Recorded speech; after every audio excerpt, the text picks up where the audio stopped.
Cuando nosotros venimos a Cristo somos plantas nuevas y bueno, aprendemos lo que es la doctrina de Cristo. Y también somos como una casa en construcción. Ahora, cuando nosotros vamos a edificar una casa, nosotros colocamos un fundamento y después colocamos todo lo demás. ¿Cuál es el fundamento de la iglesia, o sea, del cuerpo de Cristo? El fundamento es la enseñanza apostólica. Cuando Cristo elige a 12 hombres, más tarde uno de ellos se pervierte y hay otro que toma el lugar de este hombre que traicionó a Cristo. Y bueno, el último de los apóstoles es Pablo, el apóstol Pablo.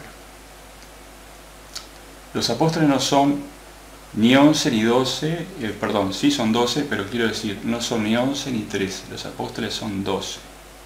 Los 12 apóstoles reconocidos por Cristo.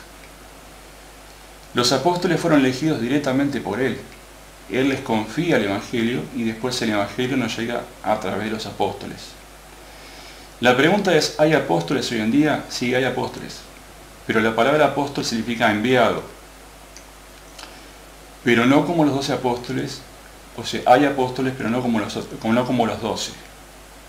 Lo que hay son enviados, en comisión apostólica. O sea, son enviados de repente a llevar el Evangelio de un lado para otro, que serían algo así como los misioneros.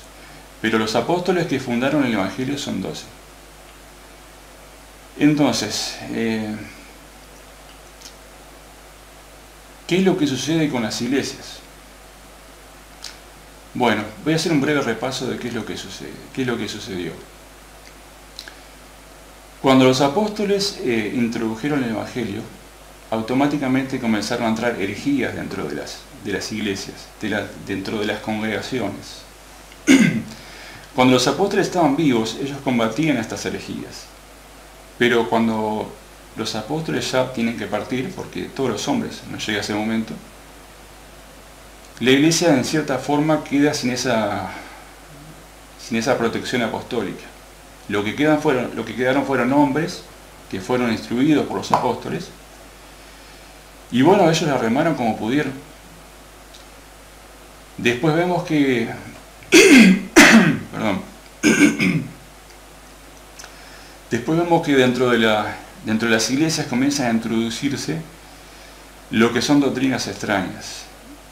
Y después más tarde aparece lo que es la iglesia oficial, la que todos reconocen como iglesia, que es la iglesia apostólica y romana. La iglesia apostólica y romana, y no se ofendan los católicos, no es iglesia. No es iglesia. Y vemos que aparecen nombres. Y junto con esos nombres aparecen cosas raras dentro de las iglesias.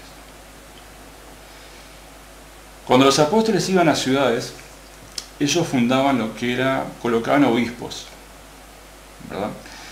Entonces, estos obispos tenían cierta supervisión sobre las distintas iglesias, y había características de estos obispos. Como en aquella época lo que regentaba el mundo era el Imperio Romano, el obispo de Roma comenzó a destacarse, porque Roma era como algo así como la metrópoli. Entonces vemos que este obispado de Roma comienza a pervertirse.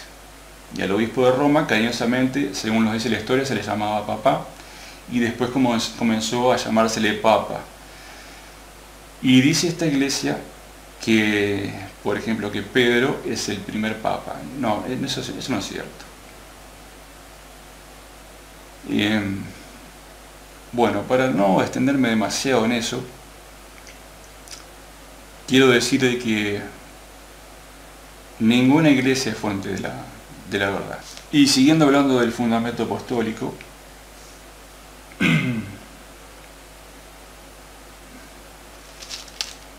dice la Escritura,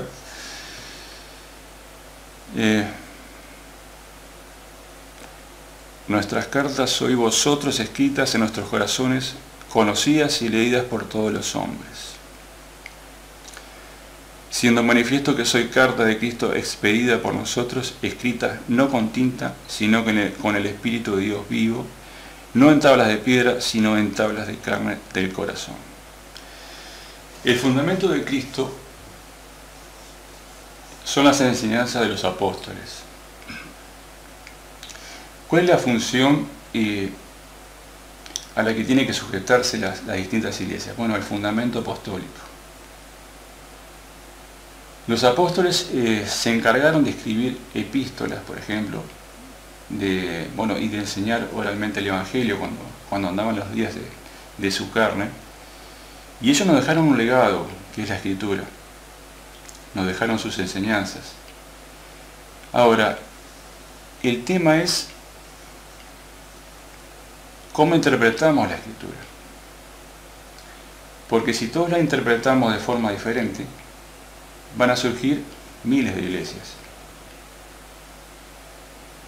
Al ser el Evangelio dado directamente por Cristo a través de su Espíritu, como por ejemplo era el caso del apóstol Pablo, la interpretación tiene que ser también ejercida por el Espíritu de Dios. Nosotros podemos tener un estudio intelectual de lo que es la Escritura, pero muchas veces el Espíritu de Dios nos lleva a entender la Escritura como debe ser entendida. Porque si cada cual interpreta la escritura como le venga en gana, de ahí sale lo que es una diversidad evangélica. Porque nosotros tenemos la iglesia evangélica, la bautista, la adventista. Los testigos de Jehová dicen que no son iglesia. Bueno, yo creo que entiendo por dónde viene el asunto. Y más allá de si la iglesia de los testigos de Jehová fue fundada por logias masónicas o no, que no quiero entrar en ese detalle ahora, Dios tiene pueblo también en las distintas iglesias. Yo, como muchos de ustedes, estaba metido dentro de lo que era mi organización, y bueno, yo en cierta forma me sentía afortunado de tener la sana doctrina. Decía, bueno, qué suerte que me tocó estar en una iglesia donde tenemos la verdad. Porque si de repente mi ingreso hubiera sido a través de la iglesia adventista, desde la perspectiva evangélica yo diría, bueno, estaría errado, estaría equivocado. La cuestión es que Dios tiene pueblo en todas las iglesias. En la iglesia católica, en la adventista, evangélica, bautista, metodista, presbiteriana, anglicana. Bueno, la lista es larga. El pueblo de Dios está metido dentro de esas instituciones y en alguna forma sustentada por su Espíritu. Cada cual de acuerdo a la forma que va entendiendo el Evangelio. Ahora, ¿qué estoy diciendo con esto? Que tengamos que agarrar una bolsa y meter todo adentro y decimos, bueno, somos una gran iglesia mundial. No. Eso sería peor incluso hacer eso. El llamado de Dios para este tiempo es a cada hijo de Dios ubicado en estas distintas organizaciones a que se salga de las organizaciones. Porque ninguna organización tiene la verdad. Todos tienen cierto aspecto de la verdad, pero ninguna tiene la verdad absoluta. Porque ya dije anteriormente que la verdad es Cristo. Muchos no están entendiendo este último llamado del Espíritu. Es a salir de las instituciones. Porque en cierta forma, los líderes de las iglesias no han entendido cómo pastorear a sus iglesias. Yo con esto no estoy de repente tirando abajo la labor de hombres sinceros que han pastoreado a sus iglesias por años, pero no han entendido cierta advertencia que Dios le hizo a su iglesia en un momento dado. La iglesia ha tenido que pasar por varios episodios durante su travesía en este mundo. Nosotros vemos que la primera iglesia es la iglesia de Éfeso, ¿verdad? Y después vemos que van sucediendo cosas en las iglesias. El mensaje de las 7 iglesias puede ser entendido de repente de una forma locataria o de repente individual. Es correcto interpretarlo de esa forma también. Pero si nosotros revisamos la historia y miramos de acá hacia atrás, nos damos cuenta de que el mensaje de las 7 iglesias era lo que iba a suceder con las iglesias.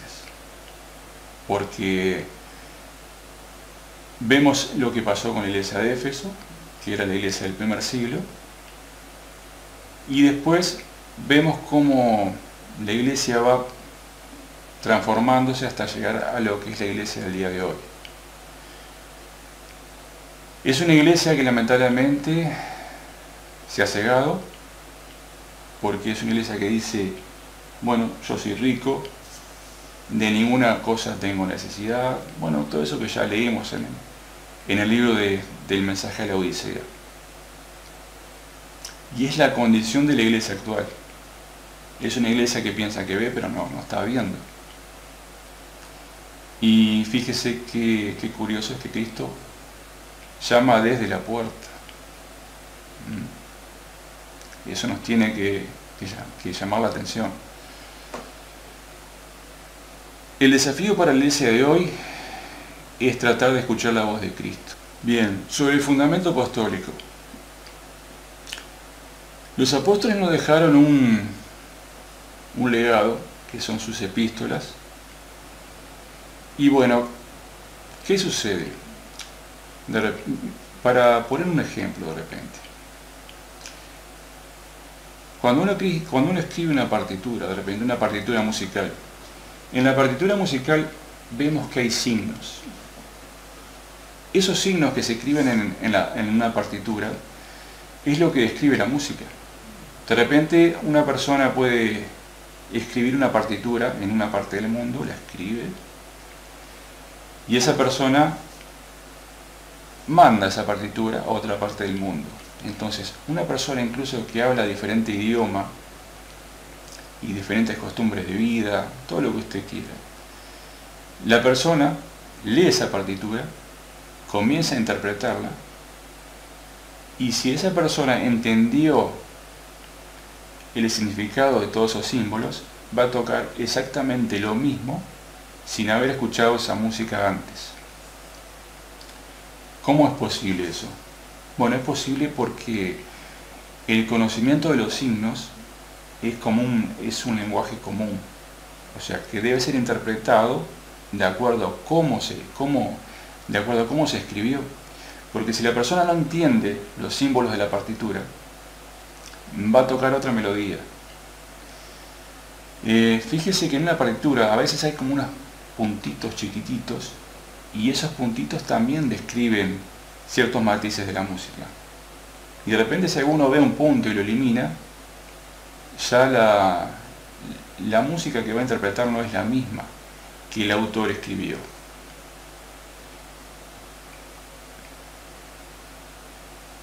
Con la escritura sucede lo mismo.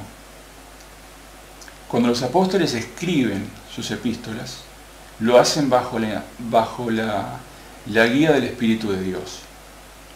Ahora nosotros, mucho tiempo después, debemos interpretar la Escritura de acuerdo al Espíritu de Cristo.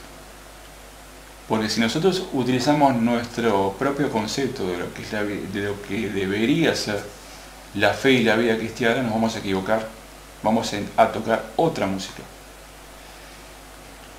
Si nosotros tuviéramos apóstoles vivos hoy en día y tuviéramos dudas, nosotros podríamos ir de repente al apóstol Pablo y le diríamos: Pablo, ¿qué quisiste decir cuando tú escribiste tal cosa? Y el apóstol Pablo nos diría, bueno, nos explicaría todo. Pero ¿qué sucede? El apóstol Pablo no está. No está el apóstol Pedro ni el apóstol Juan. Entonces, bueno, ¿cómo hacemos entonces para leer lo que ellos escribieron? Para interpretar la música que ellos escribieron. Lo que nos queda, y no estoy desmereciendo la labor del Espíritu de Dios, pero el recurso que nos queda, y el único, porque ellos también a sí mismos recibieron la Escritura por inspiración divina, es el Espíritu de Cristo. Nosotros necesitamos que el Espíritu de Cristo nos ayude a entender lo que está escrito, nos ayude a interpretar cada símbolo y cada cosa. Porque si nosotros nos basamos solamente en un estudio intelectual de la Biblia, de la Escritura, y voy a hacer un paréntesis y voy a relatar un poco de dónde salió la Biblia, cómo la conocemos actualmente. Pero eso para otro video. Entonces, es el Espíritu de Dios el que nos tiene que enseñar cómo interpretar la Escritura. Porque si nosotros vamos a una iglesia de repente, y ya definí lo que era la iglesia, y de repente hay un ministro que nos habla de la Escritura,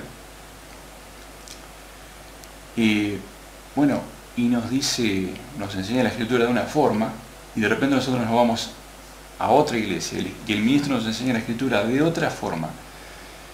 Y los dos dicen, o los tres, o los cuatro, o los cinco, o los cientos, dicen que tienen la verdad, pero se contradicen entre sí. Bueno, y entonces, ¿a quién le vamos a creer? ¿Qué patrón utilizamos para medir lo que ellos están utilizando? Bueno, es el Espíritu de Dios. Pero el problema es que muchos ministros de Dios dicen, Dios me dijo tal cosa, o el Señor me reveló tal cosa. Y después escuchamos a otro que dice lo mismo, Dios me dijo tal cosa, Cristo me reveló tal cosa, y se contradicen. Bueno, pero ¿y quién de los dos dice la verdad? ¿O quién de los cientos dice la verdad? Porque si se están contradiciendo, o sea, no pueden haber dos verdades. ¿Quién miente y quién dice la verdad? Y cuando digo mentir no me refiero a que la persona mienta de repente con maldad, con saña, ¿no? A veces la persona puede mentir sin darse cuenta, sinceramente cree en algo y después lo reproduce, pero porque lo crea no significa que eso se convierta en verdad.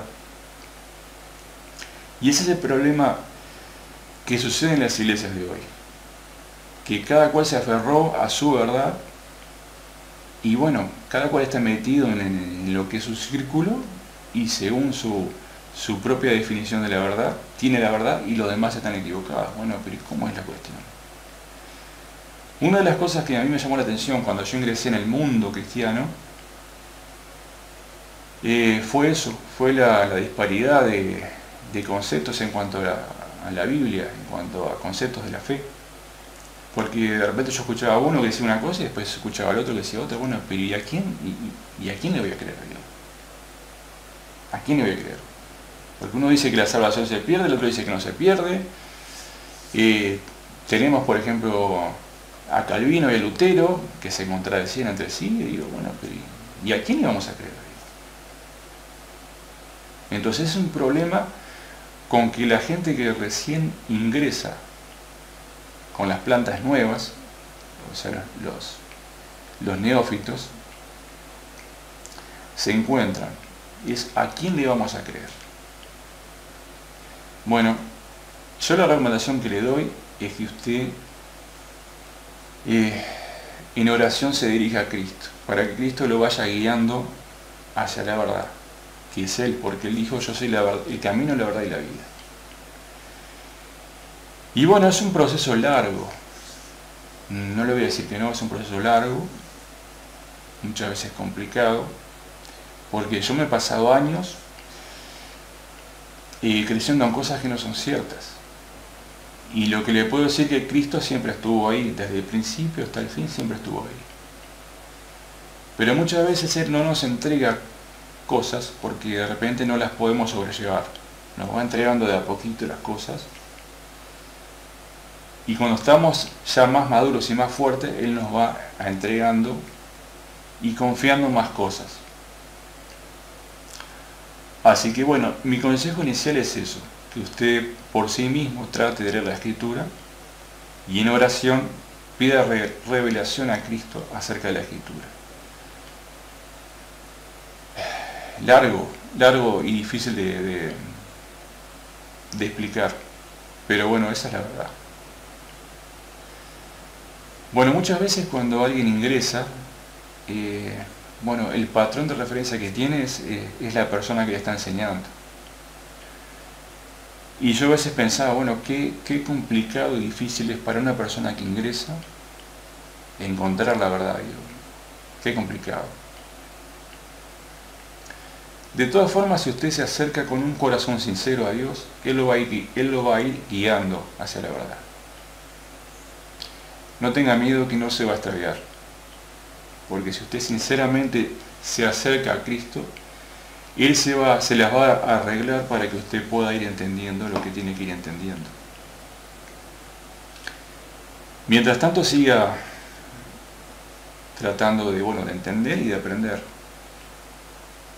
El problema es cuando la gente comienza a mirar muchas cosas. Mira por aquí, mira por allá y después se entrevera y pasa lo que recién le comenté.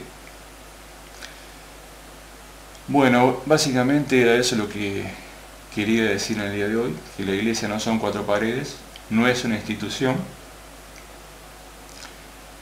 y que la iglesia es el cuerpo de Cristo, templos de barro, donde Dios le ha placido morar. Y fíjese que el Dios Altísimo, el que es soberano, cuando vino al mundo eligió nacer en un pesebre. Y en un pesebre, de repente, no es un lugar para que un príncipe nazca. En un pesebre hay bestias, hay estiércol, hay mal olor. Y sin embargo, a Dios le plació nacer ahí. Y bueno, es en este tiempo, desde su ascensión,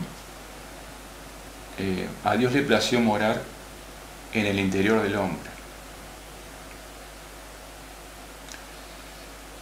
Bueno, después en los siguientes videos voy a hablar de qué es lo que sucedió con la iglesia de los últimos 200, 300 años, para ver qué es lo que sucedió con la iglesia. Así que bueno, nos veremos en el próximo video si Dios quiere.